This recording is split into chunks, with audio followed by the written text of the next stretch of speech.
Praise the lord. దేవుడు ఈరోజు మనకు అనుగ్రహించిన మాటలు. ఈరోజు నువ్వు ఎవరికి దాసుడివిగా ఉన్నావు? నీ ధనానికి దాసుడివిగా ఉన్నావా? లేక నీ బలానికి దాసుడివిగా ఉన్నావా?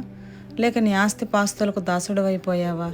ఒకవేళ నీవు ఎవరికైనా దాసునిగా మారిపోయి ఉంటే ఈ వాక్య భాగం నిన్ను సమీపిస్తున్న సమయంలోనే నీలో మార్పు తెచ్చుకో. ప్రభు నీకోసం తన విలువైన రక్తాన్ని కార్చి తన ప్రాణం ఇచ్చి పాపానికి బానిసగా ఉన్న నీకు క్రయధనం చెల్లించి నీకు విడుదలిస్తే నీవు మనుషులకు ఎలా దాసుడిగా మారిపోతావు? నీవు ప్రభువును మాత్రమే సేవించాలని మర్చిపోకు.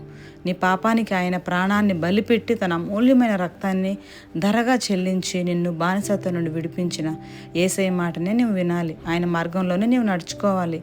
అలా కాకుండా నీ ఇష్టం వచ్చినట్లు నువ్వు ఎలా జీవించగలవు? మనుషుల మీద ఆధారపడుతూ వారిని ఆశ్రయిస్తూ వారికి దాసులుగా ఉన్నది ఇక చాలు.